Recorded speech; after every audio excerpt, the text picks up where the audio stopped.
नमस्कार। नमस्कार। और आपको नवरात्रि की बहुत बहुत शुभकामनाएं। और कुछ ही दिनों में देश रामनवमी का पर्व मनाएगा। रामनवमी की बहुत बहुत शुभकामनाएं। आपको भी।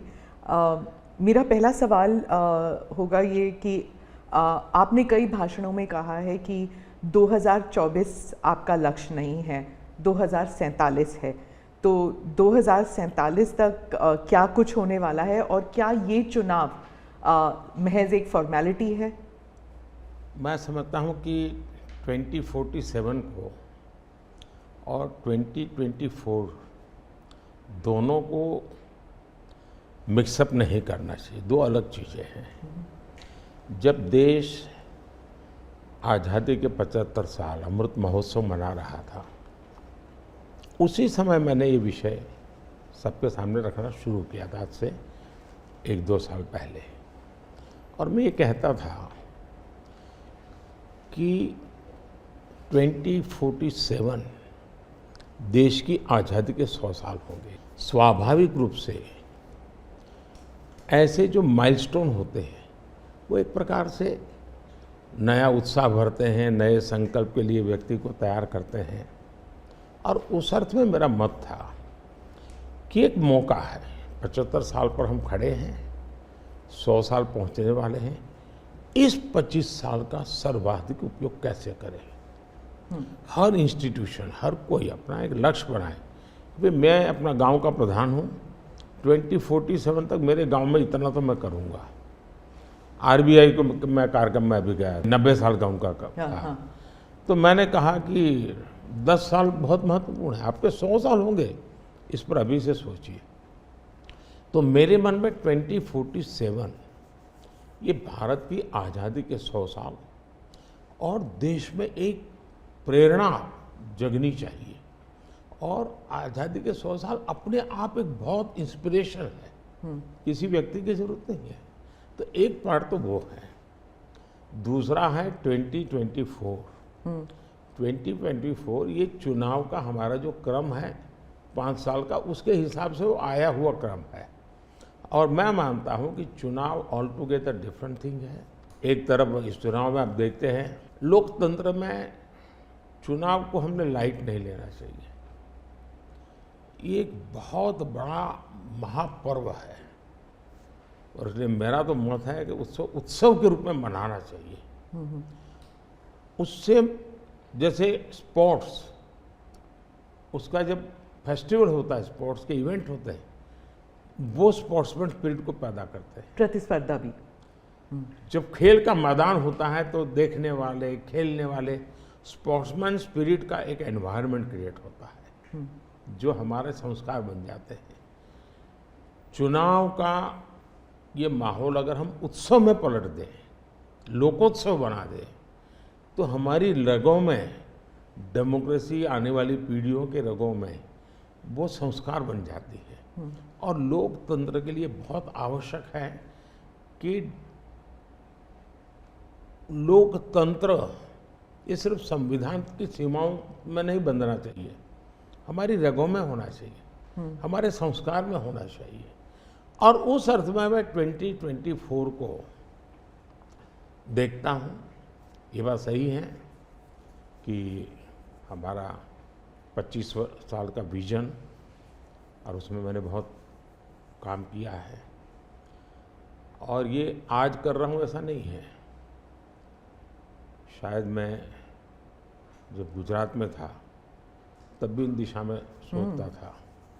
अब देखिए 2024 का चुनाव तो देश के सामने एक अवसर है कि एक कांग्रेस सरकार का मॉडल और एक बीजेपी सरकार का मॉडल, उनका 5-6 दशक का काम, मैं उनके लिए बहुत खुला मैदान छोड़ता हूँ। 5-6 दशक का काम और मेरा सिर्फ 10 साल का काम। कंपैरिजन कीजिए, किसी भी क्षेत्र में कंपैरिजन कीजिए, अगर कुछ कमियां होगी तो भी हमारी एफर्ट्स में कमी नहीं रही होगी। दूसरा, मुझे 10 साल में 2 साल तो कोविड की लड़ाई में जाना पड़ा और आफ्टर इफेक्ट भी बहुत था। फिर भी आज हम कंपैरेटिवली देश को स्पीड कहो, स्केल कहो, सर्वांगीण विकास की बात करें तो वो कहें, सर्वसमावेशक विकास की बात कहें तो वो देखें। हर पैरामीटर पे आपको कांग्रेस के मॉडल से एक ऐसा मॉडल नजर आ रहा है कि हाँ, इस रास्ते पर हम चलेंगे इतनी गति से, और गति और बढ़ानी है मुझे। अगले टर्म में गति भी बढ़ानी है और स्केल भी बढ़ाना है, तो वो तो मेरा लक्ष्य ही है। दूसरा, आप देखेंगे कि जब देश चलाने की देशवासी जिम्मेवारी देते हैं तो आपका सिंगल माइंडेड फोकस होना चाहिए। देश के लोग दुर्भाग्य से पहले की राजनीतिक कल्चर ने परिवार को कैसे मजबूत बनाना, परिवार की जड़ों को कोई उखाड़ न दे, उसी में शक्ति लगाते रहे। जबकि मैं देश मजबूत इसी एक लक्ष्य को लेकर के काम कर रहा हूँ। मेरी सरकार पूरी उस लक्ष्य को लेकर काम रही है। और जब देश मजबूत होता है तो हर कोई उसका बेनिफिशियरी संतोष अनुभव करता है। हाँ यार, कुछ तो हो रहा है, मेहनत तो कर रहा है, ईमानदारी से कर रहा है, इन चीज़ों का इम्पैक्ट होता है। तो 2024 ये चुनाव है और चुनाव का मैदान है, तो हम एक अपने ट्रैक रिकॉर्ड को लेकर के गए हैं और वे अपने ट्रैक रिकॉर्ड को लेकर के आए हैं। अब प्रधानमंत्री जी, आपने दो चीज़ों का जिक्र किया जिसके बारे में पूछना चाहूँगी। एक तो वो जब आरबीआई में जब आपने कहा 2014 विजन वगैरह की बात कर रहे थे, तो जब आप कहते हैं कि ट्रेलर है, आपके स्पीचेस में कहते हैं अभी तो ट्रेलर है, मैं बहुत कुछ करने वाला हूँ, तो एक कस्बा होता है जो थोड़ा नर्वस हो जाता है कि करने क्या वाले हैं मोदी जी। एक वो नर्वस होते हैं, जो दूसरी जिनका विश्वास आप पर पूर्ण तरह है, वो सोचते हैं कि हाँ अभी और काम बाकी है और मोदी जी उसे अंजाम देने वाले हैं। तो दोनों के लिए आप अगर हमें बताएं कि विजन क्या है कि 2047 तक किस तरह ये विजन सक्सेसफुल होगा, क्या आपका गेम प्लान है? जब मैं कहता हूँ कि मेरे मन में बहुत बड़े बड़े प्लान है और उसके लिए बहुत बड़े बड़े फैसले हैं, किसी को डरने की ज़रूरत नहीं है। मेरे निर्णय किसी को डराने के लिए नहीं है, किसी को दबाने के लिए भी नहीं है। मेरे निर्णय देश के सर्वांगीण विकास के लिए है, जन कल्याण के लिए है, देश के युवाओं के एस्पिरेशंस को मैं देर करना नहीं चाहता हूँ, मैं समय बिगाड़ना नहीं चाहता हूँ, उस अर्थ में मैं कह रहा हूँ। दूसरी बात है, ज़्यादातर सरकारों का स्वभाव होता है वो ये मिजाज में रहते हैं हमने तो सब कुछ कर लिया, हम तो सब कुछ करते हैं। मैं नहीं मानता हूँ मैंने सब कुछ कर लिया है। मैंने ज़्यादा से ज़्यादा करने का प्रयास किया है, सही दिशा में जाने का प्रयास किया है, फिर भी बहुत कुछ है जो मुझे अभी भी करना है, क्योंकि मैं देखता हूँ मेरे देश की कितनी आवश्यकताएं हैं। हर परिवार का सपना, वो सपना कैसे पूरा हो, ये मेरे दिल में पड़ा हुआ है। और इसलिए मैं कहता हूँ जो हुआ है वो ट्रेलर है, आपको अच्छा लगा है, लेकिन मैं बहुत अधिक करना चाहता हूँ, उस अर्थ में मैं उस बात को कहता हूँ। दूसरी बात है कि 2047 का जो विजन का सवाल है, एक तो मैं लंबे समय तक मुख्यमंत्री रह करके आया हूँ और मैं अनुभव करता था कि बार बार चुनाव, आचार संहिता, किसी भी राज्य में चुनाव हो तो मेरे राज्य से 30-40 सीनियर अच्छे अफसर ऑब्जर्वर के नाते जाते थे इलेक्शन ड्यूटी, तो 40-50 दिन तक वो बाहर रहते थे। तो मुझे चिंता रहती थी कि मैं सरकार कैसे चलाऊं, क्योंकि देश में ऐसे चुनाव होते ही रहते और मेरे ऑब्जर्वर जाते रहते। तो फिर मैंने सोचा कि मैं ये इसको वैकेशन नहीं मानता हूँ। मैं चुनाव होगा तो उस पीरियड को वैकेशन के रूप में नहीं लूँगा। मैं अफसरों को पहले से काम देता हूँ, भाई अगली सरकार के लिए ये काम करो। तो मैं उस समय भी 100 दिन का प्लान करता था हाँ, उसी पे पूछना था मुझे। हाँ। अभी तो चुनाव हो ही रहे हैं, अभी रिजल्ट्स भी नहीं आए और आप 100 दिन का प्लान बना रहे हैं। मैं चुनाव में जाने से पहले शुरू किया। हाँ। और दरअसल मैंने कैसे किया कि मैं पिछले 2 साल से 2047 को ध्यान में रख के काम करता था, और उसके लिए मैंने देश भर में लोगों के ओपिनियन मांगे, सुझाव मांगे। शायद 15 लाख से अधिक लोगों के मैंने सुझाव दिए हैं कि वो आने वाले 25 साल में हिंदुस्तान को कैसे देखना चाहते हैं। और मैंने सभी यूनिवर्सिटीज़ को कांटेक्ट किया, मैंने अलग अलग एनजीओ को कांटेक्ट किया, संगठनों को, और 15-20 लाख लोग उन्होंने इनपुट दिया। फिर मैंने एआई की मदद लेकर के उसको सब्जेक्ट वाइज बनाया, उसका काफ़ी मैंने आर्टिफिशियल इंटेलिजेंस, हाँ, टेक्नोलॉजी का भरपूर उपयोग किया। ओके। मैंने हर विभाग में अफसरों की एक डेडिकेटेड टीम बनाई कि भाई इस पर काम कीजिए, कैसे हो सकता है अगले टर्म के लिए 25 साल के लिए। 25। और फिर मैंने खुद ने उनके साथ बैठा, प्रेजेंटेशन दिए 2-2, 2.5 घंटे, और मेरा विजन के अनुरूप क्या चीज़ें हैं, कौन सी चीज़ें डुएबल हैं, कौन सी चीज़ें डुएबल नहीं, थोड़ा सा ट्रेलर बता सकते हैं? उसको मैं ऐसा है कि आचार संहिता चल रही है। अच्छा। मैं अभी अगर इन चीज़ों को बताऊंगा तो शायद कोई उसको गलत अर्थ में ले लेगा, तो मैं उसमें फंसना नहीं चाहता हूँ जी। लेकिन इसमें कुछ छुपा हुआ नहीं है, मिल ही जाएगा। दूसरा मैंने कहा कि मैं चाहता हूँ कि ये जो मैं डॉक्यूमेंट बना रहा हूँ, जो मेरा विजन है जी। लेकिन वो विजन मोदी की बपौती नहीं है, वो 15-20 लाख लोगों के विचारों को उसमें समाहित किया। एक प्रकार से इसकी ओनरशिप देश की है। 15-20 लाख लोग इनपुट देते हैं, मतलब पूरा देश दे रहा है जी। मैंने क्या किया है कि मैंने उसको अभी डॉक्यूमेंट के रूप में तैयार करवा रहा हूँ। जैसे ही चुनाव प्रक्रिया पूरी हो जाएगी तुरंत वो स्टेट को भेज दिया जाएगा। ओके। मैं चाहूँगा कि स्टेट उस पर काम करे, स्टेट को क्या लगता है, क्या हो सकता है, क्या नहीं। और वो सिर्फ बीजेपी स्टेट्स नहीं है, सभी नहीं, पूरा देश, ये देश का है, ये भाजपा का नहीं है जी। ओके। ये काम देश का है जी। फिर मैं नीति आयोग की मीटिंग बुलाऊंगा, उसमें इस पर व्यापक चर्चा करूंगा मुख्यमंत्रियों के साथ, और फिर उसमें से एक फाइनल चीज़ बनेगी। दूसरी तरफ मैंने अफसरों को कहा कि अभी जो हमारे सामने चित्र बना है, जो कुछ भी इनपुट आए उसके आधार पर मैंने अपने इनपुट दिए, उसमें से मुझे 3 हिस्सों में काम करना है। एक, बीजेपी का जो मैनिफेस्टो आएगा उसमें से करणीय काम तुरंत कैसे ले सकते हैं।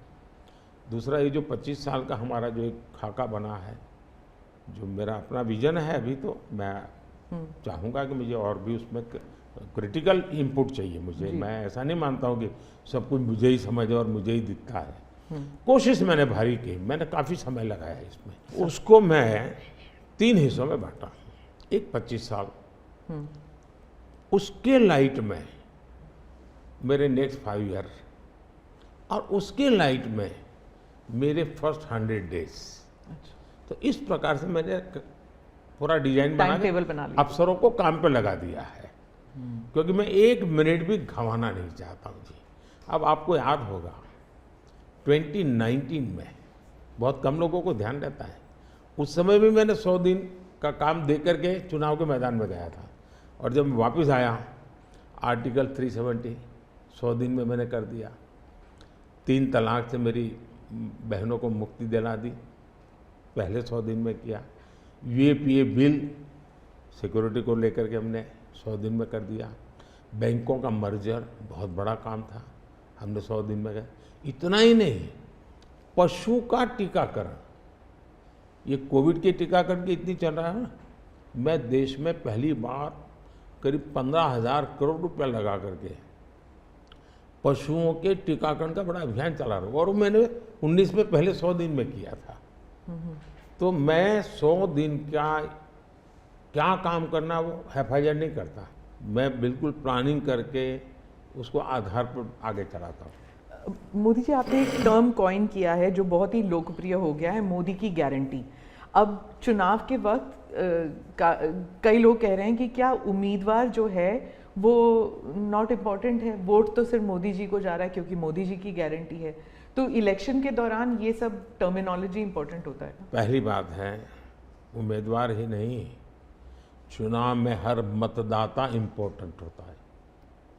चुनाव में बूथ लेवल का कार्यकर्ता भी इम्पोर्टेंट होता है, कैंडिडेट भी उतना ही महत्वपूर्ण होता है। और इसलिए ये कह देना कि और किसी का महत्व नहीं होता है, ये वरना इतना बड़ा चुनाव हो ही नहीं सकता है जी, तो बहुत महत्व होता है। जहाँ तक गारंटी का सवाल है, आज हमारे यहाँ दुर्भाग्य से शब्दों के प्रति जो कमिटमेंट होना चाहिए, वो एक प्रकार से लग रहा है कि ये तो चलते का नाम गाड़ी, कुछ भी बोल दो, कहीं पर भी बोल दो, कोई जिम्मेवारी नहीं। अब आप देखा होगा इन दिनों एक नेताजी के पुराने ढेर सारे वीडियो बाजार में घूम रहे हैं और उनके एक विचार से दूसरा विचार कितना कॉन्ट्राडिक्टरी है। अब लोग एक साथ देखते होगा, अरे ये आदमी इतना हमें मूर्ख बनाता था, हमारी आंख में धूल झोंकता। अभी मैंने एक नेता का भाषण सुना, उन्होंने कहा एक झटके में मैं गरीबी हटा दूंगा। अब जिनको 5-5, 6-6 दशक देश का राज करने को मिला, वो जब आज कहेंगे कि मैं एक झटके में गरीबी हटा दूंगा, तो देश सोचता है ये क्या बोल रहे हैं जी। तो मुझे लगता है पॉलिटिकल लीडरशिप की क्वेश्चनेबल होती जा रही है। ऐसे में प्राण जाए और वचन न जाए, ये महान परंपरा से हम निकले हुए लोग हैं। मैं मानता हूं कि नेताओं ने ओनरशिप लेनी चाहिए, जिम्मेवारी लेनी चाहिए। ये मैं जो बोल रहा हूं मतलब मेरी जिम्मेवारी है, ये कोई करेगा ऐसा करेगा ऐसे नहीं चलता है। और उसमें से मैंने बल दिया है गारंटी का। मैं कमिटमेंट भी करता हूं और उसका मैं ओनरशिप ले रहा हूं। और जब ओनरशिप लेते हैं ना, तो देश को भरोसा होता है। आज आप देखिए कि हम जो बात कहते हैं उस पर लोगों का भरोसा है। 370 हटाऊंगा, भले हमें पार्टी का जन्म हुआ तब से हम कह रहे थे, हमारे श्यामा प्रसाद मुखर्जी ने बलिदान दिया था, लेकिन हम उस पर पक्के मन से लगे हुए थे। जब मेरा मौका आया, मैंने पूरी हिम्मत दिखाई, 370 गई और आज जम्मू कश्मीर का भाग्य बदल गया। 3 तलाक कितने ही चीजों से गुजरा, पॉलिटिकल लीडरशिप डर गई, लोगों को रहा भी इनके पर क्या भरोसा करें। ये तो एक बार एक बोलते दूसरी बार, लोगों का भरोसा तब बनता है, कहेगा यार ये खुद खड़े रहेंगे, ये खड़े रहेंगे और जाना भी है तो जिम्मेवारी लेकर के जाएंगे कि भाई ये था, मैं सोचा था, नहीं कर पा रहा हूं, मैं जा रहा हूं वापिस। लेकिन भरोसा बहुत बड़ी ताकत होती है और भारत जैसे देश में ये भरोसा को मैं अपनी जिम्मेवारी मानता हूं और इसलिए मैं बार बार गारंटी ये कहता हूं।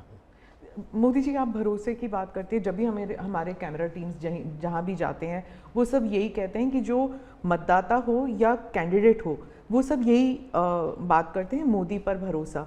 तो have we come to this situation जहाँ पे पहले होते थे, बोला जाता था कि Indira is India, India is Indira, और अब है मोदी इज भारत, भारत इज मोदी। क्या उस लेवल पर पहुँच गए हैं? ऐसा है कि देश ये कहता है और जो मैं खुद भी फील करता हूँ कि ये माँ भारती का बेटा है, ये माँ भारती का संतान है। उससे ज़्यादा न लोग मुझे मेरे लिए सोचते हैं, न ही मेरे लिए बोलते हैं। भारत माँ का संतान है, माँ की सेवा कर रहा है, तो इतना ही बहुत है। मैं राम मंदिर प्राण प्रतिष्ठा की बात करती हूँ। इसको एक राजनीतिक रंग नहीं चढ़ना चाहिए था, लेकिन हो गया है। और जब इलेक्शंस आ गए हैं तो फिर चाहे ऑपोजिशन हो या बीजेपी हो, एक दूसरे पर आरोप लगाते हैं, तुम पापी तुम पापी। कांग्रेस कहती है कि इसका राजनीतिकरण बीजेपी ने किया इसलिए वो पापी है। बीजेपी कहती है कि न्योता देने के बावजूद आप प्राण प्रतिष्ठा में आए नहीं इसलिए आप पापी हैं। तो इसे आप कैसे देखते हैं? पहली बात है कि इसका राजनीतिकरण किसने किया। और इसको आज की घटनाओं से मत, जब हमारा जन्म भी नहीं हुआ था, हमारी पार्टी पैदा भी नहीं हुई थी, उस समय अदालत में ये मामला निपटाया जा सकता था, समस्या का समाधान हो सकता था। भारत विभाजन हुआ तो विभाजन के समय ये तय कर सकते हैं, चलो भाई इतनी इतनी चीज़ें ऐसा कर लो, वो नहीं किया गया। क्यों? कि एक ऐसा हथियार हाथ में है, जो हथियार वोट बैंक पॉलिटिक्स के लिए मजबूती का एक दांव है, इसलिए उसको पकड़ के रखा गया और बार बार उसको भड़काया गया। अब जब ये अदालत के अंदर मामला चल रहा था, अदालत में अभी जजमेंट ना आए, वहां तक कोशिश की गई।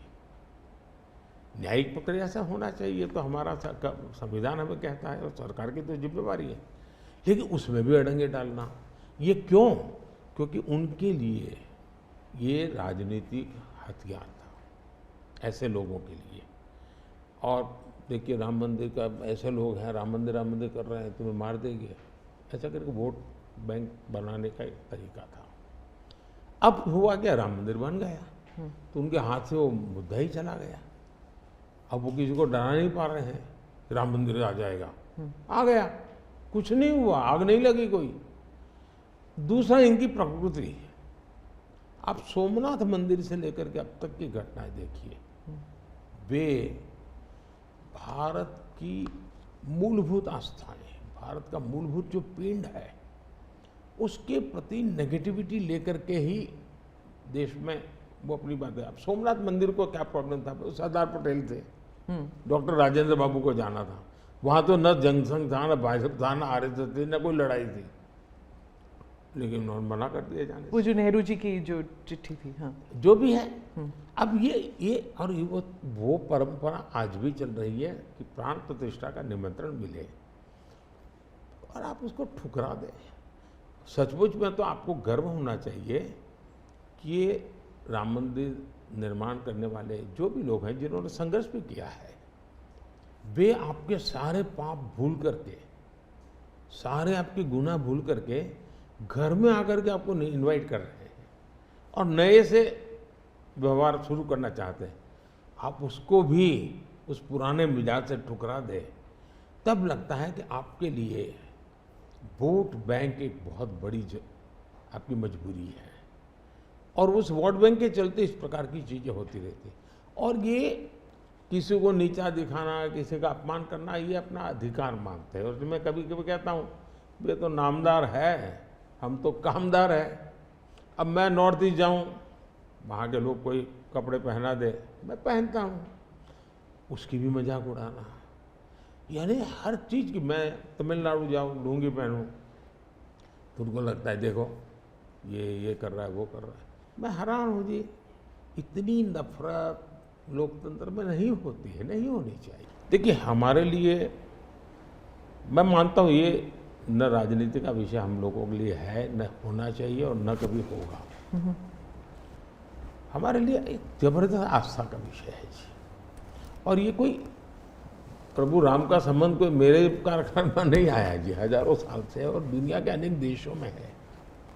जब ये राम मंदिर का निमंत्रण देने के लिए ट्रस्ट के लोग मुझे आए, उन्होंने ठुकरा दिया। मैं सोचने लगा, इतना बड़ा मुझे दायित्व दिया जा रहा है, मैं अपने आप को योग्य कैसे करूं, अपने आप को योग्य कैसे बनाऊं। तो मैंने कुछ लोगों की एडवाइस ली, कुछ संतों की, कुछ जानकार लोगों की, मेरी स्पिरिचुअल लाइफ से जुड़े हुए कुछ लोगों को मैंने पूछा कि भाई, मैं इसको एक प्रधानमंत्री के रूप में इस कार्यक्रम को नहीं लेता हूँ, एक राम भक्त के रूप में करना चाहता हूँ, मुझे क्या करना। उसमें से मुझे सुझाव आया, तो सुझाव तो बहुत, लेकिन मैंने फिर कुछ अध्ययन भी किया और मैंने मनोमन तय किया कि मैं 11 दिन का अनुष्ठान करूँगा। और मैं ज़मीन पे सोता था, नारियल के पानी पर रहता था, और तय किया मैं प्रभु राम जहाँ जहाँ गए थे, उसमें जहाँ भी मैं जा सकता हूँ जाने का प्रयास करूँगा। और वहाँ मैं अपना, जब मैं श्रीरंगम मंदिर में गया, दक्षिण भारत में, हाँ। दक्षिण भारत में। और कंब रामायण का मैंने पाठ किया वहाँ। तब मुझे वहाँ के लोगों ने बताया कि साहब 800 साल पहले जब कंब रामायण की रचना हुई तो पहला पाठ इसी जगह पे हुआ था। और मैं देख रहा सबके आंख में आंसू थे। ये जो मैंने अनुभूति की है साउथ में खास करके, यहाँ बैठे हुए लोगों को अंदाज नहीं आएगा जी कि क्या भक्ति है, क्या आस्था है और कितनी पवित्रता है उसमें। मेरा कार्यक्रम नोन नहीं था, मेरा काम तो ऐसा व्यक्तिगत था, लेकिन जो जन सामर्थ्य एक प्रकार से मुझे उनके भाव में अनुभव कर रहा था, तो मेरे लिए शायद मेरी स्पिरिचुअल जर्नी की एक बहुत बड़ा महत्वपूर्ण एक 11 दिन की घटना मैं देखता हूँ।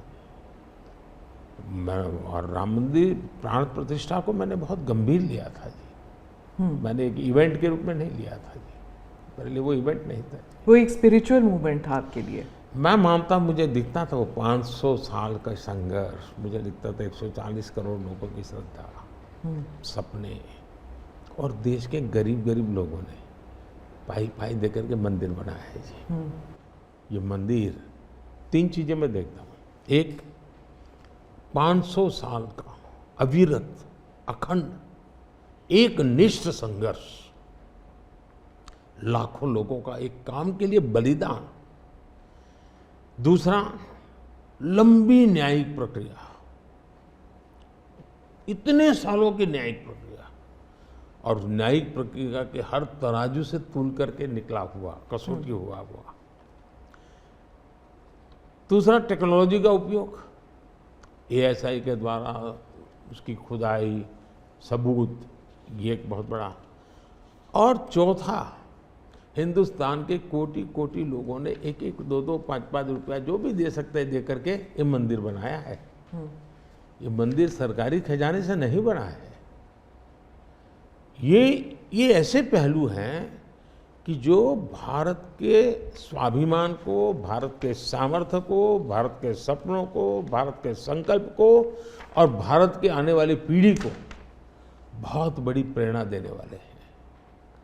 हम दक्षिण भारत की बात करते हैं तो पहले मैं दक्षिण भारत के कुछ मुद्दों के बारे में उठाऊंगी। बीजेपी का एक ऐसा नेता तमिलनाडु में उभर के आया है जो इसके लिए मीडिया अटेंशन काफ़ी कुछ आ रहा है, वो है अन्नामलाई जी। तो वो काफ़ी कॉन्फिडेंट है कि तमिलनाडु में बीजेपी को डबल डिजिट फिगर आएंगे। तो क्या ये उनका ओवर कॉन्फिडेंस है कि आप भी तमिलनाडु इतनी बारी जा चुके हैं? पहली बात है कि तमिलनाडु जनसंघ के जमाने से और भारतीय जनता पार्टी, मैं कहता हूँ 5-5 पीढ़ी हमारी इस विचार के लिए वहाँ खप चुकी है। तो एक निरंतर काम चला है। जब कांग्रेस से लोग निराश हुए तो प्रादेशिक पक्षों की तरफ गए, और लंबे अरसे तक प्रादेशिक पक्षों का जो कुछ भी कामकाज देखा है, अब लोग निराश हो गए। निराशा के इस माहौल में उन्होंने दिल्ली में भाजपा की सरकार का मॉडल देखा, हिंदुस्तान में अन्य राज्यों में भाजपा की सरकार का मॉडल देखा, देश भर में जो तमिल बंधु रहते हैं उन्होंने अपने घरों में जाके बताया भी हम जिस राज्य में रहते हैं वहाँ तो ये हो रहा है। तो लोग स्वाभाविक तमिल प्रजा कंपैरिजन करने लगी कि जो हवा खड़ा किया गया था ये तो अच्छा काम कर रहे हैं। अब जैसे मैंने तमिल काशी संगम किया तो तमिलनाडु में DMK पार्टी वाले लोग ये तो पानीपुरी वाले करके मजाक उड़ाते थे, लेकिन जब तमिलनाडु के लोग काशी संगम कार्यक्रम में आए और काशी का रूप रंग देखा, उन्होंने कहा ये हमने तो जो सुना था ऐसा नहीं है, ये तो बहुत डेवलप दिखता है, बड़ी प्रगति हो रही है, IT का नेटवर्क दिखता है। तो सोचने का तरीका बदलने लगा और उसके कारण DMK के प्रति जबरदस्त गुस्सा पैदा हुआ है। मैं कल्पना नहीं करता हूँ इतना बड़ा गुस्सा पैदा हुआ है। वो गुस्सा पैदा डाइवर्ट हो रहा है बीजेपी की तरफ पॉजिटिव वे में। और अन्नामलाई एक बहुत ही अच्छे आर्टिकुलेट है, यंग है, बहुत ही अपनी IPS कैडर में बहुत बड़ी प्रतिष्ठित नौकरी छोड़ कर के आए हैं, दूसरा, लोग सोचते कि यार इतना बड़ा होनहार कैरियर छोड़ के आया आदमी, तो डीएमके या डीएमके में चला जाता, उसकी तो जिंदगी बन जाती। तो वो मानने नहीं गया, वो बीजेपी में आया। तो लोग आप यार ये बीजेपी में गया है मतलब कुछ मेटल है, कुछ अच्छे इरादे वाला इंसान लगता है, तो स्वाभाविक रूप से उसके आकर्षण का केंद्र बना है। और मेरी पार्टी की विशेषता है, हम हर स्तर के हर छोटे मोटे कार्यकर्ता जिसमें क्षमता है उनको अवसर देते हैं। हमारा कोई परिवारवादी तो पार्टी है नहीं, परिवार से चलित पार्टी नहीं है, जिन पार्टियों में of the family, by the family and for the family होता है। और इसलिए हमारे यहाँ तो हर एक को अवसर मिलता है। फैमिली बेस्ड पॉलिटिक्स अगर हम बात करें तो तमिलनाडु में डीएमके ने कहा है कि उन्होंने काफ़ी बयान दिए हैं सनातन के खिलाफ, और वो तो काफ़ी अरसे से करते आए हैं, काफ़ी दशकों से उनका एंटी सनातन पोजीशन रहा है। लेकिन अब जो है वो लोग थोड़ा बहुत आक्रोश दिखने को मिल रहा है। तो आप क्या समझते हैं कि is it because of awareness कि लोग बीजेपी की तरफ मुड़ रहे हैं, या फिर सनातन के खिलाफ जो उनके स्टेटमेंट्स है वो बाकी राज्यों में भी ये फैल रहा है? अब मैं इस सवाल को जरा अलग तरीके से देखता हूँ। सवाल हमें कांग्रेस को पूछना चाहिए। जो कांग्रेस जिसके साथ किसी जमाने में महात्मा गांधी का नाम जुड़ा हुआ था, जो कांग्रेस जहां इंदिरा गांधी जी गले में माला खुलेआम पहन करके घूमती थी, रुद्राक्ष माला, जो हाँ रुद्राक्ष माला पहन करके घूमती थी इंदिरा जी। सवाल कांग्रेस को पूछना चाहिए कि तुम्हारी क्या मजबूरी है कि सनातन के खिलाफ इतना जहर उगलने वाले लोगों के साथ तुम क्यों बैठे हो भाई? क्या तुम्हारी राजनीति अधूरी रह जाएगी क्या? ये कौन सी कांग्रेस की सोच विकृति आ रही है कांग्रेस में, ये चिंता का विषय है। डीएमके का तो जन्म शायद इस नफरत में पैदा हुआ होगा, और धीरे धीरे वो नफरत का खेल भी उनका लोग स्वीकार करने नहीं लगे हैं, और इसलिए वो नए नए तौर तरीके अपना करके बोल रहे हैं। प्रश्न उनका नहीं है, प्रश्न कांग्रेस जैसी पार्टी का है कि उसने अपना मूल कैरेक्टर गंवा दिया है क्या? जब संविधान सभा में जो लोग बैठे थे तो ज़्यादातर गांधीयन लोग थे, ज़्यादातर कांग्रेस की विचारधारा से जुड़े हुए लोग थे, और पहला संविधान बना, उसके हर पेज पर जो पेंटिंग है रामायण, वो सनातन की ही परंपरा से जुड़े हुए हैं।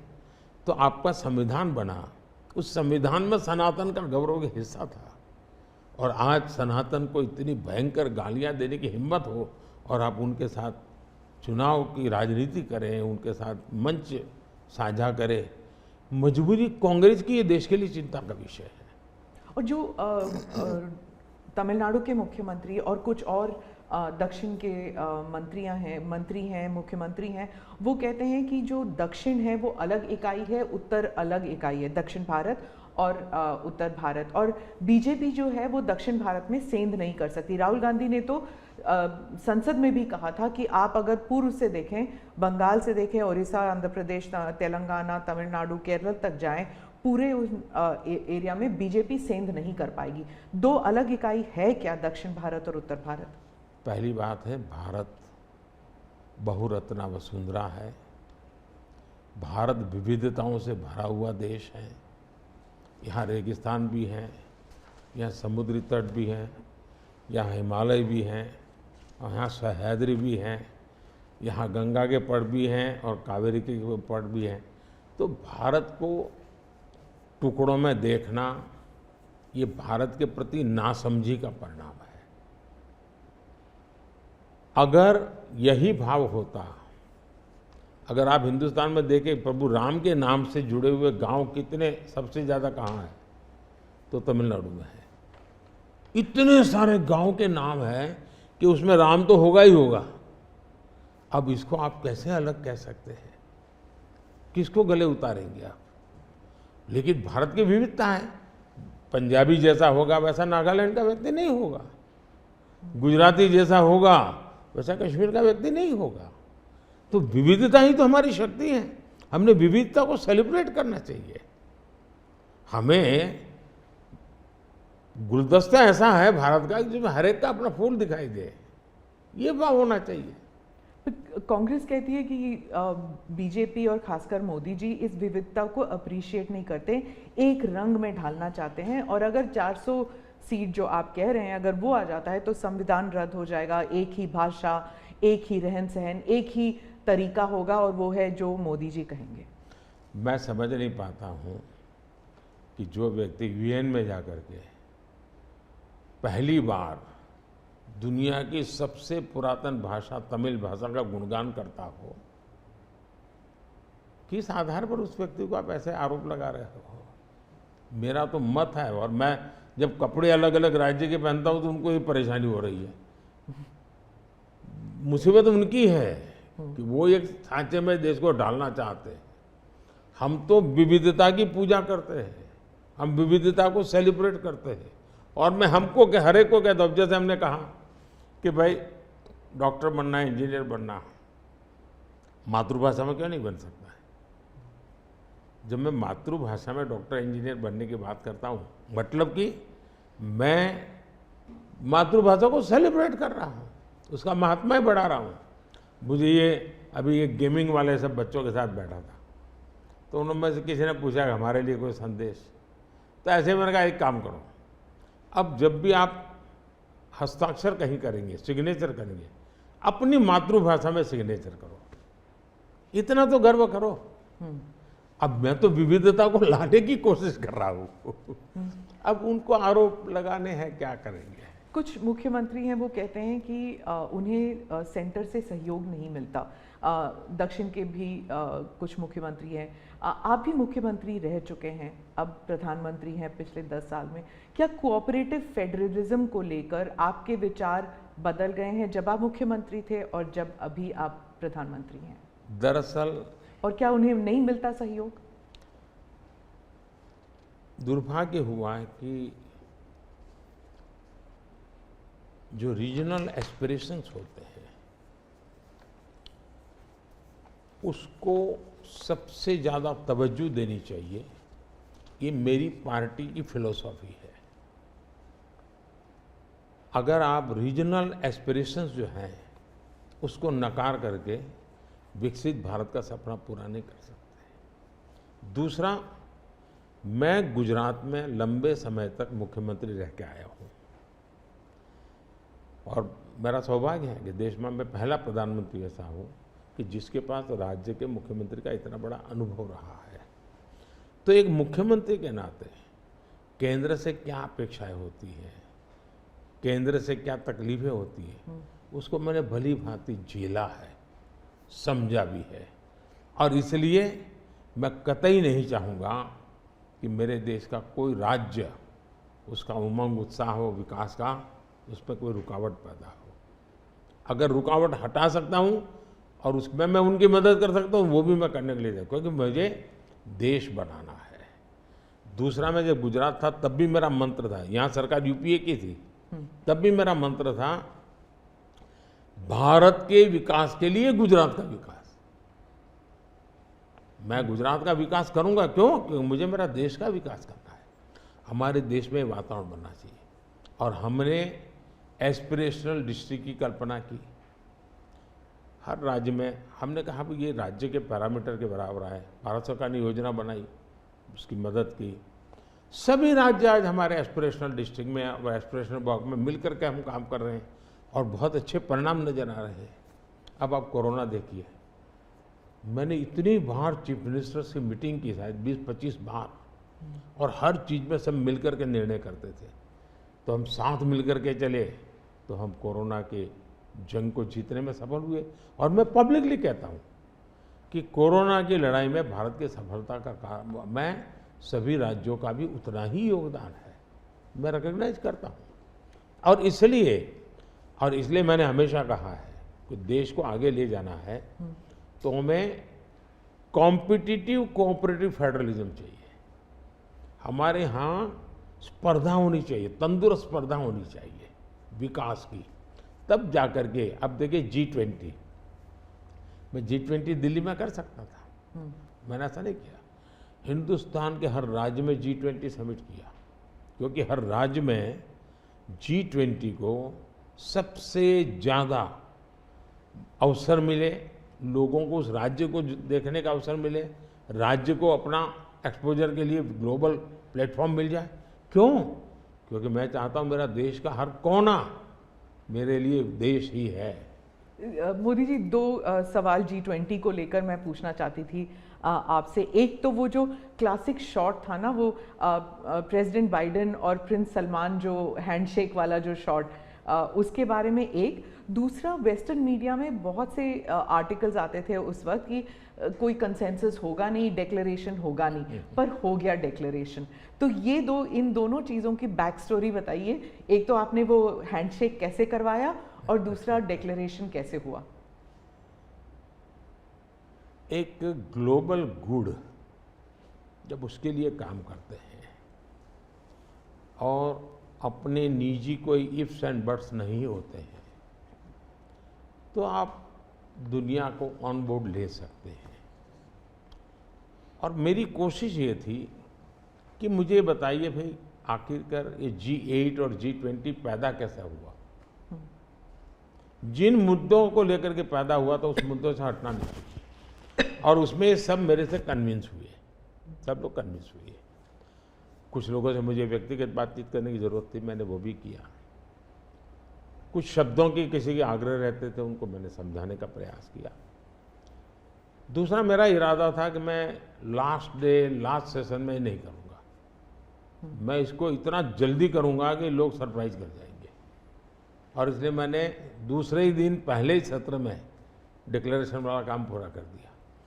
तो जो नेगेटिव अनुमानों के आधार पर सारा G20 घसीटने की कोशिश होती थी, मैं इसको किसी भी हालत में चौंका देना चाहता था। तो दैट वाज माय स्ट्रेटेजी, और वो स्ट्रेटेजी सफल हुई। और मुझे खुशी है, जहाँ तक दुनिया के उन देशों को क्यों लाए साथ, कैसे लाए। देखिए, सिल्क रूट की चर्चा हम बहुत समय से सुनते आए हैं। सिल्क रूट किसने बनाया, कैसे बना, कोई हिस्ट्री अवेलेबल नहीं है। तो सिल्क रूट चल पड़ा और यानी इवॉल्व हुआ धीरे धीरे।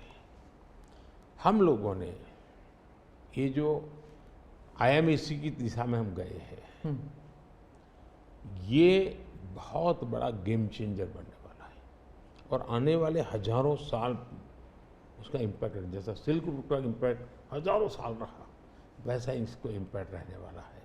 और उसमें मैं सबको विश्वास हुआ कि भाई हाँ, ये तरीका है। उसमें गल्फ कंट्रीज का भी पॉजिटिव और प्रोएक्टिव रोल था। भारत ने एक अच्छी भूमिका निभाने का भारत को अवसर मिला। US, यूरोप हमारे साथ थे, और सबको लगा कि एक कॉन्क्रीट पॉजिटिव आउटकम निकलेगा, तो हम उसको लेकर के मिलते थे। तो उसमें स्वाभाविक था कि सऊदी किंग और प्रेसिडेंट बाइडेन और दोनों के साथ मेरी अच्छी मित्रता है, तो मैं किसी का भी हाथ भी पकड़ सकता हूँ, किसी की बात भी कर सकता हूँ। पर्सनालिटी पॉलिटिक्स भी आता है ना, क्योंकि देखिए आप कि अगर हम विदेश नीति की बात करें तो खाड़ी के साथ जो हमारे रिश्ते बेहतर हुए हैं, उसके लिए बहुत से लोग कहते हैं कि it is because of your personal intervention, आपको सम्मान भी दिया गया था वहाँ पर।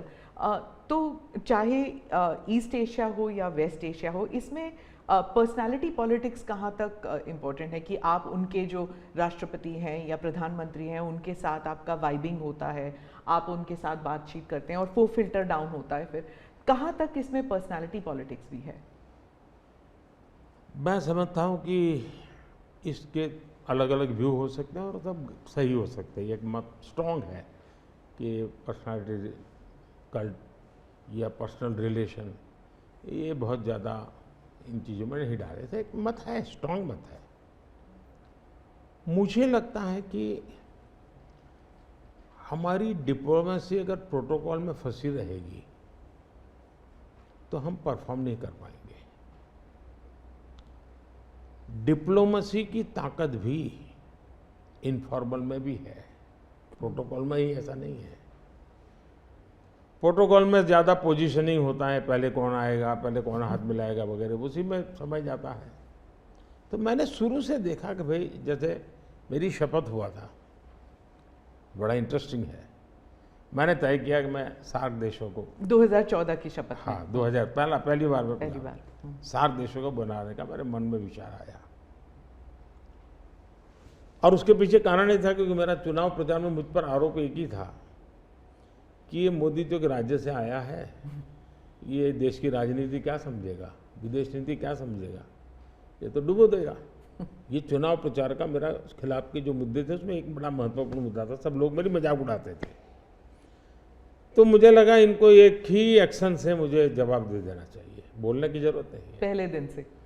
तो मैंने शपथ समारोह में सार्क देशों को बुलाया। उसके पहले मैंने बैक चैनल से उन सबसे सहमति ले ली थी, ऐसा तो नहीं हो सकता कि कोई, और सब लोग आए। मेरा शपथ हुआ। फॉरेन मिनिस्टर अभी तो हमारा बना भी नहीं था, और मैं इन सारी चीज़ों से बिल्कुल नया था, बिल्कुल अनभिज्ञ था, लेकिन बायलैटरल सबके साथ होना था। जब हम लोग हैदराबाद हाउस में गए तो मुझे समझाया सब प्रोटोकॉल वालों को, सब ऐसा होगा, वो आएंगे, आप ऐसा कहेंगे सर।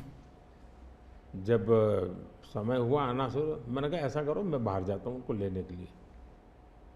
तो सारी सिस्टम हिल गई थी, यार अपने प्रधानमंत्री गेट पर जाएंगे। सारी मेरी एमईए की प्रोटोकॉल की जो दुनिया थी ना, उसके लिए वो पहला ही दिन बड़ा गजब होता, और मेरे लिए वो एक एक्शन सारे मेरे दरवाजे खोल दिए थे। और इसलिए मैं प्रोटोकॉल में बंधने के बजाय परफॉर्मेंस पर फोकस करके डिप्लोमेसी के लेवल को शिफ्ट करने का प्रयास किया, और उसमें मुझे सफलता मिली है।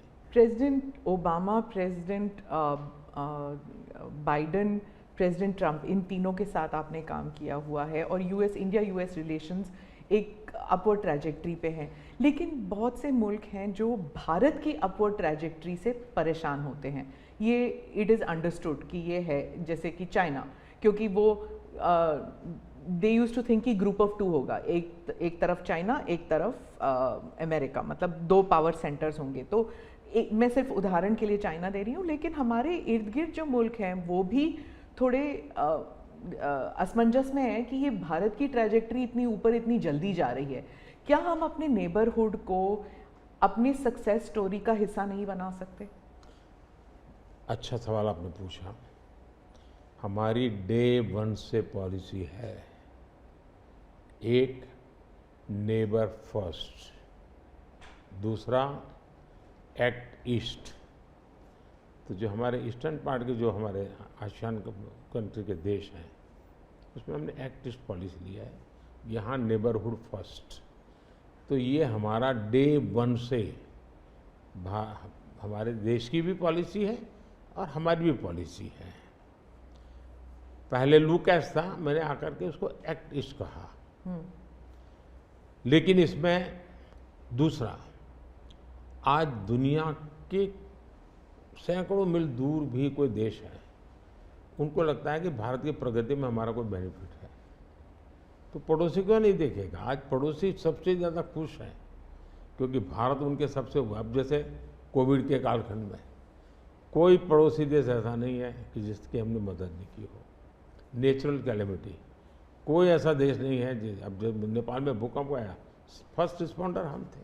श्रीलंका में बहुत बड़ा क्राइसिस आया, उस क्राइसिस के समय सबसे ज़्यादा उनको मुसीबत में से बाहर निकालने का कोई काम किया है तो हिंदुस्तान ने किया, और पब्लिकली वो रिकग्नाइज करते, इसको कहते हैं।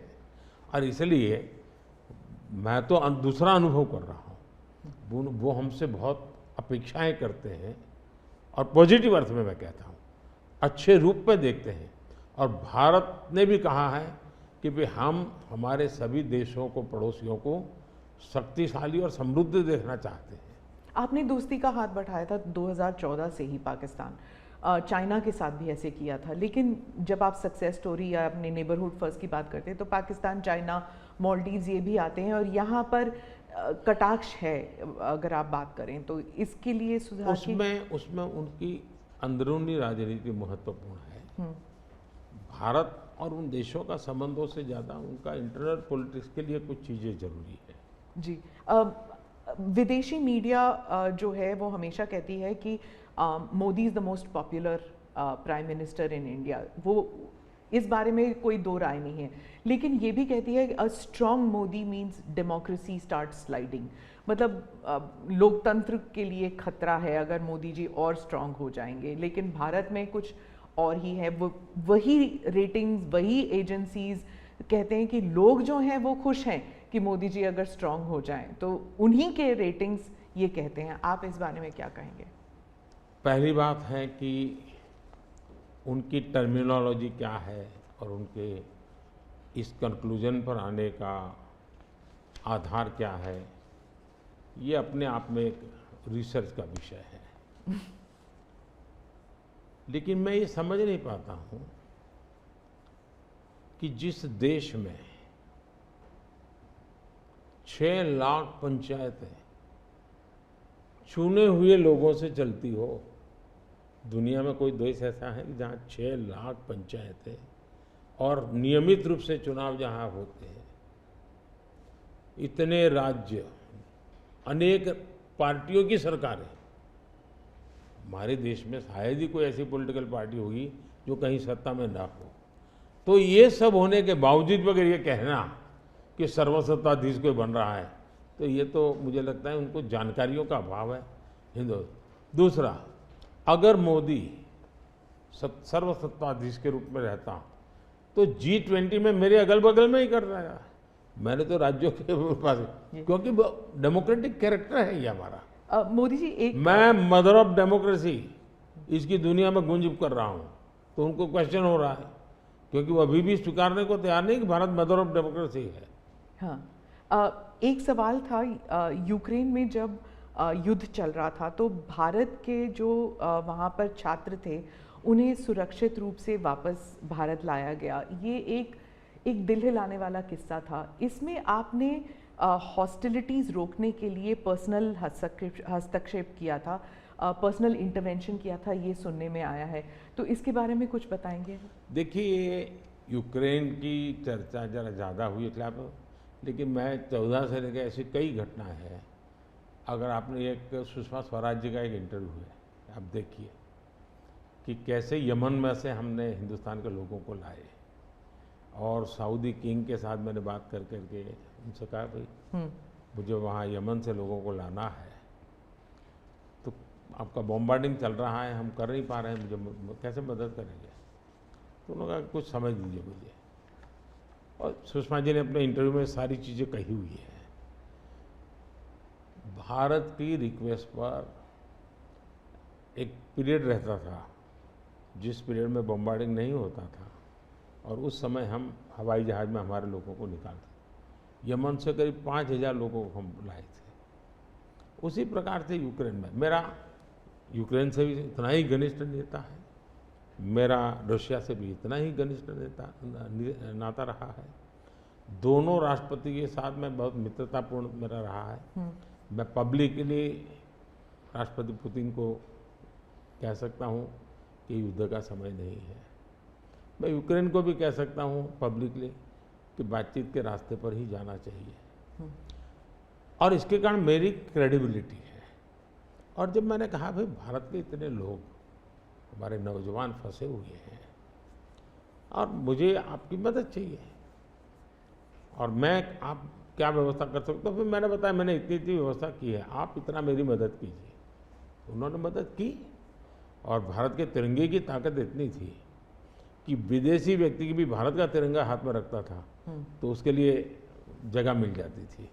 तो मेरा तिरंगा ही मेरी गारंटी बन गया था। मोदी जी, मैं डोमेस्टिक पॉलिटिक्स पे वापस आती हूँ। एक सवाल है इलेक्टोरल बॉन्ड्स के बारे में। राहुल गांधी जो हैं वो हर भाषण में कहते हैं, और विपक्ष के नेता भी कहते हैं कि इसमें धांधली हुई है। आपकी पार्टी के लोग भी कहते हैं कि अगर गलती है, अगर इसमें कोई गुंजाइश है इसके सुधार में, तो वो कर सकते हैं। क्या ये गलत फैसला था इलेक्टोरल बॉन्ड्स का? पहली बात है कि हमारे देश में लंबे अरसे से चर्चा चली है कि चुनावों में काला धन एक बहुत बड़ा खतरनाक खेल हो रहा है। देश के चुनावों को काले धन से मुक्ति मिले, इसके लिए कुछ करना चाहिए। चर्चा लंबे समय से चल रही है। चुनाव में खर्च तो होता ही होता है, कोई इनकार नहीं कर सकता है। मेरी पार्टी भी करती है, सब पार्टियां करती है, कैंडिडेट भी करते हैं, और पैसे लोगों से लेने पड़ते हैं, सब पार्टियां लेती हैं। मैं चाहता था कि हम कुछ कोशिश करें कि इस काले धन से हमारे चुनाव को कैसे मुक्ति मिले, ट्रांसपेरेंसी कैसे आए। एक प्रामाणिक पवित्र विचार मेरे मन में था, रास्ते खोज रहे थे, एक छोटा सा रास्ता मिला, वही पूर्ण है वैसा हमने उस समय भी क्लेम नहीं किया था। पार्लियामेंट में डिबेट में सबने उसको सराहा भी था। आज जो लोग उलट पुलट बोल रहे हैं उन्होंने सराहा था, पार्लियामेंट डिबेट देख लीजिए। हमने कैसे कैसे काम किया, जैसे 1000 और 2000 के नोट खत्म कर दिए। चुनाव में वही बड़े बड़ी मात्रा में ट्रैवलिंग करते हैं, क्यों कि ये काला धन खत्म हो। हमने सुप्रीम कोर्ट ने कहा था कि 20,000 रुपये तक पॉलिटिकल पार्टियां कैश ले सकती हैं। मैंने कानून बनाकर, नियम बना करके 20,000 को 2,500 कर दिया। क्यों? क्योंकि मैं नहीं चाहता था कि ये कैश वाला कारोबार चले। फिर मैंने कहा है कि इलेक्टोरल बॉन्ड, कि जो पार्टी अपना सीक्रेसी मेंटेन करना चाहती है। होता था क्या, जैसे हम पहले बीजेपी में चेक से पैसा लेंगे तय किया, तो सब व्यापारी लोग हमें आकर के कहें साहब हम चेक से दे ही नहीं सकते। हमने कहा क्यों नहीं दे सकते? बोले हम चेक से देंगे तो हमें लिखना पड़ेगा, हम लिखेंगे तो जो सरकार है वो देखेगी कि ये विपक्ष को इतना पैसा दिया, तो हमें तो वो परेशान करेंगे। तो बोले हम तो पैसे देने के लिए तैयार है लेकिन चेक से नहीं देंगे। तो मुझे याद है हमारे 90 के दशक में जो चुनाव में हमको बड़ी दिक्कत आई थी, पैसे नहीं थे हमारे पास, और हम नियम लगा के बैठे थे कि हम चेक से लेंगे। देने वाले देने को तैयार थे, चेक से देने की उनकी हिम्मत नहीं थी। तो ये सारी चीज़ों का मुझे पता था। तो मैंने कहा भाई, तो हमने कहा भाई ऐसा है, अब देखिए इलेक्टोरल बॉन्ड न होते तो किस व्यवस्था में ताकत है वो ढूंढ के निकालते कि पैसा कहाँ से आया और कहाँ गया। ये तो इलेक्टोरल बॉन्ड की सक्सेस स्टोरी है कि इलेक्टोरल बॉन्ड थे तो आपको ट्रेल मिल रहा है मनी का, कि किस कंपनी ने दिया, कैसे दिया, कहाँ दिया। अब उसमें अच्छा हुआ बुरा हुआ वो विवाद का विषय हो सकता है, इसकी चर्चा हो। मुझे जो चिंता है वो, मैं ये कभी नहीं कहता हूँ निर्णय में कोई कमी नहीं होती है, निर्णय तो चर्चा कर सीखते हैं, सुधारते हैं, इसमें भी सुधार के लिए बहुत संभावना है। लेकिन आज हम पूरी तरह काले धन की तरफ देश को धकेल दिया है, और इसलिए मैं कहता हूँ सब लोग पछताएंगे। जब बात में ईमानदारी से सोचेंगे सब लोग पछताएंगे। अब देखिए इलेक्टोरल बॉन्ड का भी विशेषता थी, कैसा झूठ चल रहा है। कुल देश में 3000 कंपनियों ने इलेक्टोरल बॉन्ड दिए हैं। उसमें 3000 में 26 कंपनियां ऐसी हैं जिन पर कार्रवाई हुई है। ये कहते हैं ना ईडी वीडी टिकना फला, 3000 डोनर है, उसमें सिर्फ 26, और उनमें से 16 कंपनियां ऐसी थी छापा जब लगा उस समय बॉन्ड खरीदा। कोई जोड़ सकता है इसको, अगर बॉन्ड खरीदा, लोग ये जोड़ रहे हैं, उसकी विशेषता ये है कि ये जो 16 कंपनियों ने बॉन्ड खरीदा उसमें से 37 पैसा अमाउंट बीजेपी को डोनेशन में मिली। 37, 63% बीजेपी के विरोधी पार्टियों को मिली। अगर पूरे जोड़े जाएं तो हाँ। मैं ये 16 कंपनी जिसका ईडी सीबीआई कोई न कोई उस समय एक्शन भी हुआ और बॉन्ड भी निकला, 37% अमाउंट बीजेपी ने, 63 ऑपोजिशन को। क्या ईडी रेड करे और ऑपोजिशन को डोनेशन देने का कार्यक्रम वर्क करे? क्या बीजेपी ऐसा करेगी? इसका मतलब कि 63% पैसा विपक्ष के पास जाए और आप आरोप हम पर लगाए, लेकिन उनको गोलमोल बोलना है और भाग जाना है। हम ट्रांसपेरेंसी की बात करते हैं तो विपक्ष कहता है कि ईडी, सीबीआई, आईटी, सारे के सारे इदारे जो हैं, इलेक्शन कमीशन को भी जोड़ते हैं वो, कि सारे इदारों पर बीजेपी हावी है और लेवल प्लेइंग फील्ड है ही नहीं। मतलब they already making the ground कि इलेक्शन जो है वो फेयर नहीं हो सकता। इसमें एक भी कानून मेरी सरकार ने नहीं बनाया, चाहे ईडी हो, सीबीआई हो, चाहे इलेक्शन कमीशन। ऊपर से हमने तो इलेक्शन कमीशन में सुधार किए हैं। आज इलेक्शन कमीशन बनता है तो अपोजिशन भी उसमें होता है। पहले तो प्रधानमंत्री एक फाइल पे साइन करके इलेक्शन कमीशन बना देता था, और जो उनके परिवार के साथ निकट जुड़े थे ऐसे ऐसे लोग इलेक्शन कमिश्नर बने थे। ऐसे लोग इलेक्शन कमिश्नर बने थे जो वहाँ से निकलने के बाद राज्यसभा के मेंबर बने, उनकी सरकार के मिनिस्टर बने। ऐसे इलेक्शन कमिश्नर बने थे जो कांग्रेस के बाद में कैंडिडेट बने, और इसलिए हम उस लेवल पे प्ले नहीं कर सकते। तो हमारा लेवल प्ले फील्ड हो ही नहीं सकता, हम ऐसे बन ही नहीं सकते। हम अच्छे रास्ते पर जाना चाहते हैं, हम उस रास्ते पर जाना नहीं चाहते। दूसरी बात है, आखिर ईडी सीबीआई कैसे बनी? ईडी वगैरह का आप देखेंगे या इलेक्शन कमीशन, अपने एक कहावत है, नाच न जाने आंगन टेढ़ा, और इसलिए कभी ईवीएम का बहाना निकालेंगे, कभी मूलतः पराजय के लिए वो कुछ रीजनिंग अभी से सेट करने में लगे हैं ताकि पराजय उनके खाते में न चढ़ जाए। वो कह रहे हैं लड़े कैसे आप? या तो ऑपोजिशन लीडर्स को जेल में डाल रहे हैं, या फिर अगर वो आपकी पार्टी में आ गए तो सारे पाप धुल गए। कितने ऑपोजिशन लीडर जेल में हैं? कोई मुझे बताए। और क्या यही ऑपोजिशन लीडर उनके सरकार चलाते थे? या जेल का डर है? हाँ? डर तो पाप का होता है जी, ईमानदार को क्या डर होता है? मेरे यहाँ भी तो उन्होंने मेरे होम मिनिस्टर सबको जेल में डाल दिया था। दूसरा, ईडी की बात करते हैं। आप गुजरात के बारे में कह रहे हैं जब आप मुख्यमंत्री? हाँ, मैं मुख्यमंत्री था।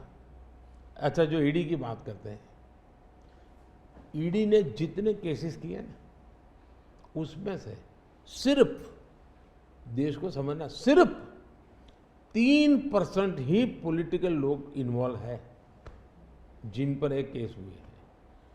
97% जिनका राजनीति से कोई लेना देना नहीं, ऐसे लोगों है को हुआ है, जो कोई ड्रग माफिया है, कुछ अफसर हैं जो करप्शन करते हैं, कुछ अफसर हैं जो बेनामी संपत्ति बना के बैठे हुए हैं।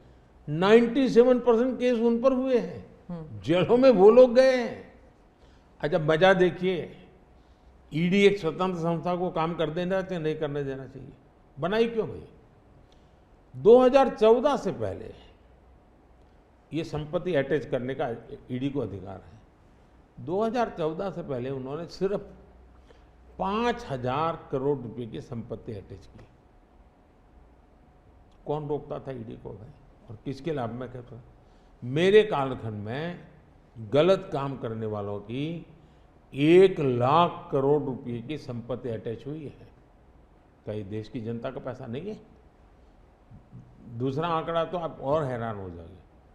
2014 पहले इसी ईडी ने देश में से 34 लाख रुपए, 34 लाख रुपया कैश जब्त किया था। मतलब कि स्कूल बैग में आ जाए इतना पैसा, स्कूल बैग में आ जाए। पिछले 10 साल में हमने 2,200 करोड़ रुपया कैश जब्त किया है, 2,200 करोड़ रुपया कैश जब्त किया है। कहाँ 34 लाख, कहाँ 2,200 करोड़? 34 लाख रुपया एक बैग में आ जाता है, 2,200 करोड़ रुपया शिफ्ट करना है तो वो हाथी का छोटा सा ट्रक आता है ना, 70 ट्रक लगेंगे तब जाकर इतना रुपया हमने ईडी ने हमारे यहाँ हमारे कालखंड में। इसका मतलब ये है कि ईडी सही काम कर रही है। कैश पकड़ा है भाई, लोग पकड़े नहीं, कैश भी पकड़ा है। और मेरा ये कमिटमेंट है जी, मैं ये कन्विंस हूं कि भ्रष्टाचार ने देश को तबाह करके रखा है। हमें देश में से भ्रष्टाचार के खिलाफ लड़ाई लड़नी चाहिए, पूरी ताकत से लड़नी चाहिए। और ये मेरा व्यक्तिगत रूप से मेरा ये कन्विक्शन बना हुआ है। एक सवाल आर्थिक इशू पर है कि जब इलॉन मस्क भारत आने वाले हैं और वो जब आपसे अमेरिका में मिले थे तो उन्होंने कहा था वो आपके प्रशंसक हैं, he is a fan of yours. क्या हम भारत में टेस्ला कार, स्टारलिंक ये सब देखेंगे? और इससे जुड़ा एक सवाल था कि क्या जब ऐसे कंपनीज भारत में आएंगे तो क्या नौकरियां बढ़ेंगी? क्योंकि बहुत से लोग चाहते हैं कि, और थोड़ा भय भी है कि जब ये इंटरनेशनल कंपनीज भारत आएंगी तो क्या भारत में नौकरियां होंगी, नहीं होंगी? इन दोनों पर पूछना चाहती हूँ मैं। देखिए, पहली बात है, एलन मस्क मोदी के प्रशंसक है, वो अपनी जगह पे है। मूलतः वो भारत के प्रशंसक है और मैं अभी उनको मिला ऐसा नहीं।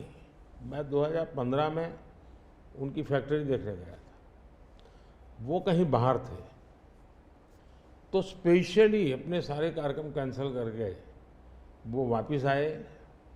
मुझे सब चीज़ें खुद ने अपनी फैक्ट्री में दिखाई और उनका विजन क्या है वो मैं उनसे समझा। मैं अभी गया तो दोबारा भी उनसे मिला था और अभी वो भारत आने वाले भी हैं। देखिए, भारत में पिछले 10 साल में दुनिया भर से हर क्षेत्र में पूंजी निवेश हो रहा है। अब हमारा ईवी मार्केट, इलेक्ट्रिक व्हीकल का मार्केट कितना बड़ा बना है, आपको जानकर के हैरानी होगी कि कितना बदलाव आया है, लोग पकड़ नहीं पाते। 2014-15 में हमारे देश में 2000 इलेक्ट्रिक व्हीकल थे, 2000 बिके थे। 14-15 में 2000 इलेक्ट्रिक व्हीकल बिके थे। 2023-24 में 12 लाख इलेक्ट्रिक व्हीकल बिके हैं। कहा 2000 और कहा 12 लाख।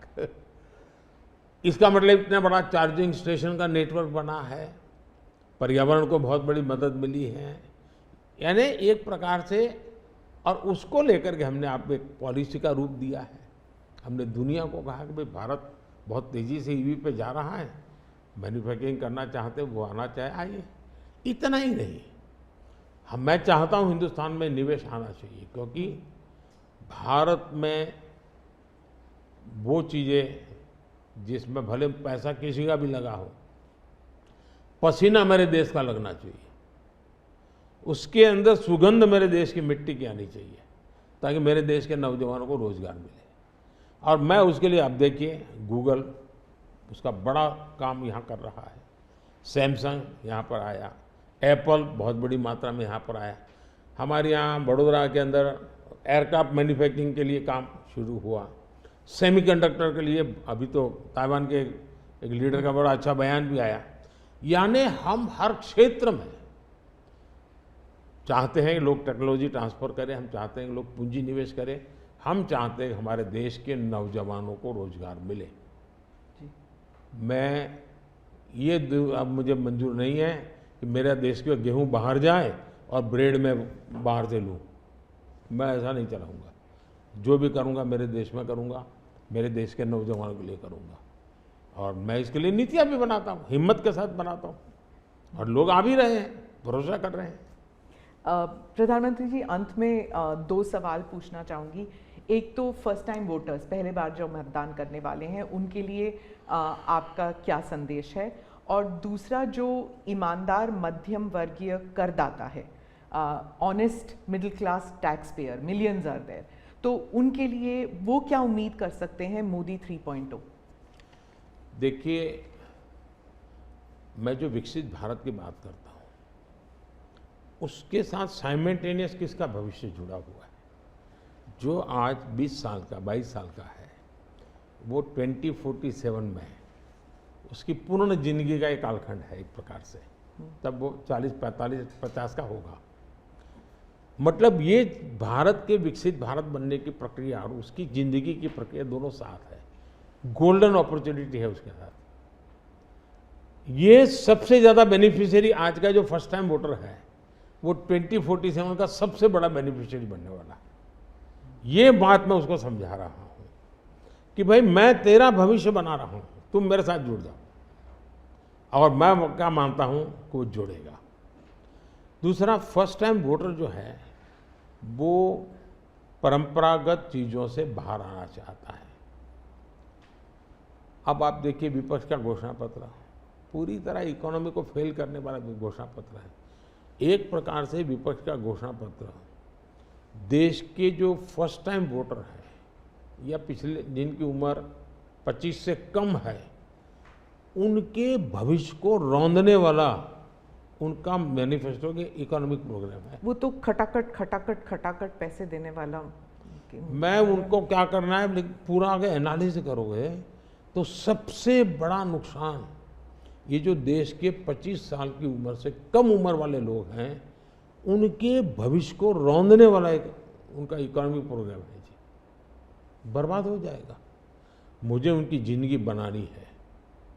मैं देश में इनोवेशन को बल देना चाहता हूँ। देखिए देश में जो पैटेंट इन दिनों रजिस्ट्री हुई, हिस्टोरिकल रिकॉर्ड है पैटेंट के। तो यंग जनरेशन को लगता है हाँ हमारी ज़िंदगी बढ़ रही है। आज डेटा मेरे देश का इतना सस्ता है, मैं जानता हूँ मेरे देश को आर्थिक रूप से नुकसान हो रहा है, लेकिन सस्ता डेटा का परिणाम है कि मैं देश में डिजिटल रिवॉल्यूशन लाने में मेरे नौजवानों को मैंने ताकत दी है। आज वो दुनिया, मुझे अभी गेमिंग वाले बच्चे मिले थे, वो कहते थे साहब दुनिया के देश में हम खेलने के लिए जाते हैं, वहाँ डेटा इतना महंगा है।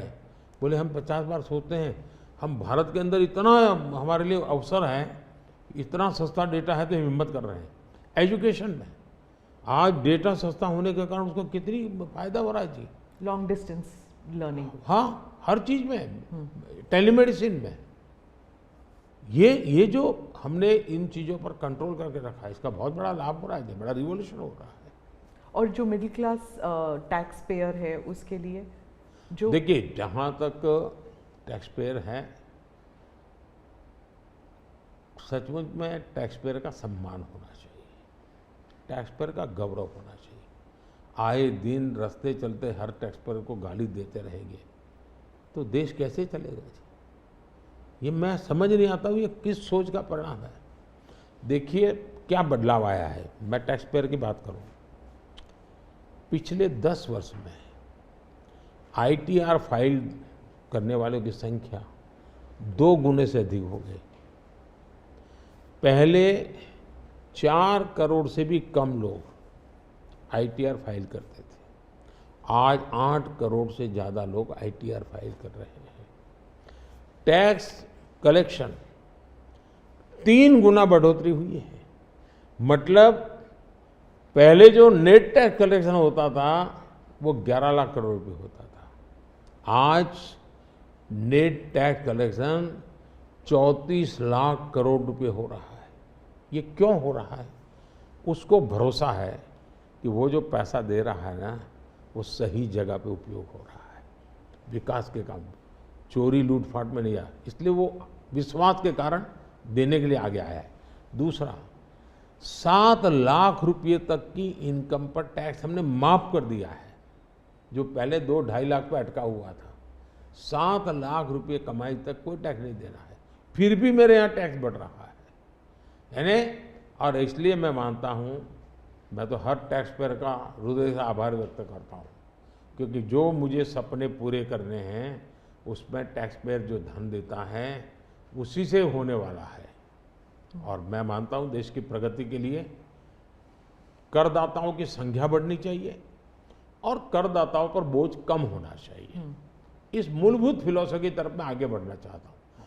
जैसे, और मैं तो करदाताओं से एक प्रार्थना भी करूँगा कि देश के खातिर, विकसित भारत के लिए करदाता क्या कर सकता है। मैं उनको कहूँगा कि आप कम से कम 3 लोगों को जो टैक्स नहीं देते हैं उनको प्रेरित करो कि वो टैक्स देना शुरू करें।